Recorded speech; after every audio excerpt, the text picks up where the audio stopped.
This is also a micro SD card, as is this, and this, and this, and this, and this. Well, you get the idea. So, are these all the same? What is the difference between all of these other than being a rainbow of different micro SD cards? Well, today I'm going to explain to you what the difference is between all the little verbiages that each of these micro SD cards has, what the difference is, and which one is going to be right for you.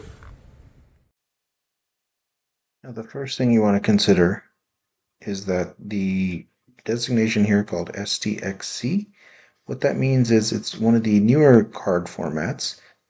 These range from 64 gigabytes to 1 terabyte. So that's basically telling you the format of the card. The older cards, they were called SDHC, which only went between 4 gigabytes and 32 gigabytes. And the much older cards from way, way back were just called microSD, and those only went up to 2 gigabytes. So a SDXC card will not work with a device that uses a micro SD, so you have to keep that in mind. The next thing you want to look at is this designation here.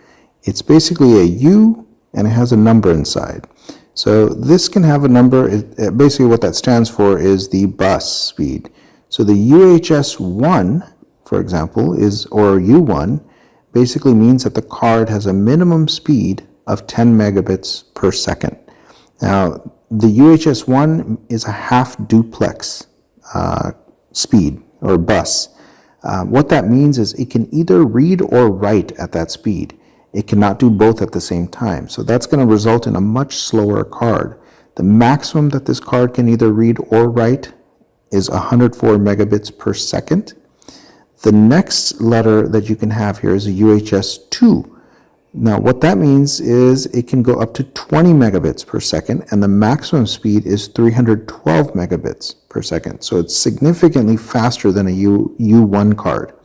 Now the other thing that's important about UHS2 and above is that it's full duplex. What does that mean? So full duplex basically means that the card can read and write at the same time. The half duplex, it can either read or write. The full duplex means it can read and write at the same time. So this is a much faster card and a much more flexible card. The final designation for the U or UHS bus speed is U3. Now that means it has a minimum write speed of 30 megabits per second and it is full duplex. So it can read and write at the same time. This maxes out at 624 megabits per second.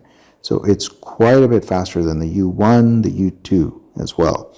So this is most of the modern cards, most of the faster cards, and definitely one of the ones you want to get if you want to do HD or 4K recording. Now another thing that we find on a lot of cards is a letter C with a number inside of it. This indicates the class rating. So what that is when it says C4, C6, or C10, that indicates that it can write at a minimum of 4, 6, or 10 megabits per second. Now, this is different than cards that have a U rating. The cards with a U rating max out at 25 megabits per second. So they will go faster than a card that just has a C and they have 25 megabits. Now, if you have both, like you do in this case, this card has a C rating as well as a U rating, you want to go with the U rating because that's going to tell you the highest speed that it can do. So go with the U3 rating and you'll know that this card can in fact do 30 megabits per second as its minimum speed. So that's what you want to use to assess this card, not the C10. Now, another thing that you'll find on a lot of memory cards is either the A1 or A2 rating. Now, this corresponds to the app performance class. What does that mean now? This is useful when you want to see how a memory card works with launching applications.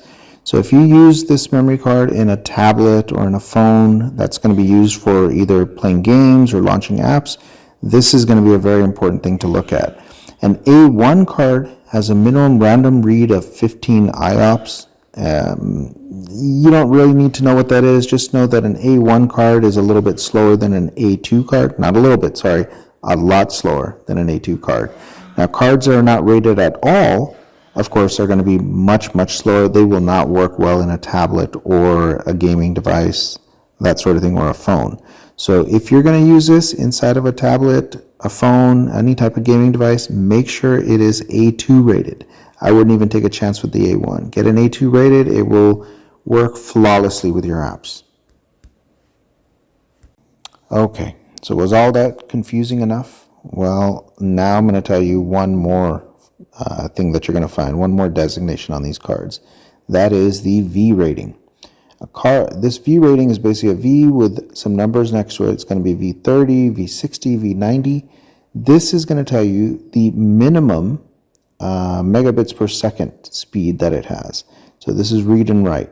So a card that has a V90 rating will shoot at a minimum of 90 megabits per second and max out at 300 megabits per second. A card with a V30 will minimum will have a 30 megabit per second rating. So for 4K recording, you're going to need a minimum of V30, 30 megabits per second to have smooth 4K recording. So now, if you're totally confused, let's just do a quick primer and I'll tell you once again what to look for. If you're looking to use a memory card for a 4K camera or an HD camera, look at this V rating and that's all you need. Get something that has the highest V rating, either 30 minimum, 60, 90, and that's pretty much going to tell you that this card can support 4K recording. If you're going to buy a memory card to put in a cell phone or a tablet and use it for loading or reading apps or playing games, then look at the A rating, the A1, A2. Get one that has an A2.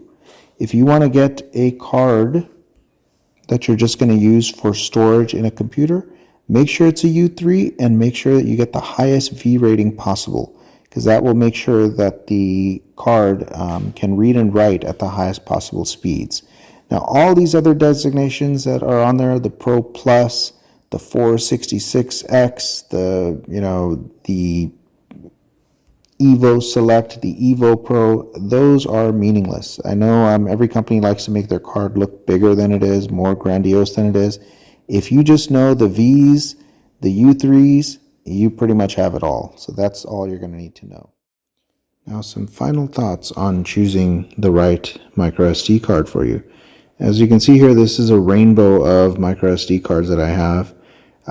All kinds of different colors, all kinds of different looks. Some of these cards are actually from the same manufacturer, but they look very different. You know, the manufacturers keep changing the way that the cards look. They change their designations. They may have an Evo Pro, an Evo Plus, an Evo Select. They might put 640X. They might put Elite. Whatever the case is, ignore all that. What you want to look at are the specs of the card. And by specs, that's all the information that I told you before. Make sure you check out the V rating, the V class of the card, the U. Those things will tell you how fast the card is. Now, the other thing I wanted to talk about is when you buy a card, you want to buy a card from some of the big, more well-known brands. Now, I've had experience buying some cheaper cards in the past. I thought it wouldn't make too much of a difference as long as the speeds were the same. And I have had some failures with cards. The cheaper cards, their quality control is definitely not up there. And they do tend to fail at a higher rate than some of the more well-known brands. I've had some SanDisk cards and some Samsung cards that have lasted for years. So I would advise to definitely spend a little bit more on a well-known brand. Now, keep in mind, the well-known brands, even though they're more pricey most of the time, when they're on sale, depending upon the time of year that you're buying, they can be cheaper than some of the lesser-known brands. So definitely it's worth it to shop around. Don't buy, in a pinch or a clutch situation. Try to, look and shop and make sure that you keep checking back for prices because they do change frequently. And not all the lesser-known brands are going to be, less reliable. A lot of these, like I bought this Team card, had it for a few months now. It's worked very well. I didn't know about that brand at all, but they offer a pretty decent warranty. It had very good reviews, and the specs seemed pretty good as well. So, and it turned out to be a pretty good card so far. So, buy with the right knowledge, and you guys cannot go wrong. And my final thought is I want to thank you all for watching. I've got quite a few subscribers. Thank you to all of you. I hope many more of you will continue to subscribe. I am coming up with more and more videos. It does take time to put these out, but I do enjoy doing it. And as long as you guys enjoy watching it, I will make sure I get more out to you. Thank you, and God bless.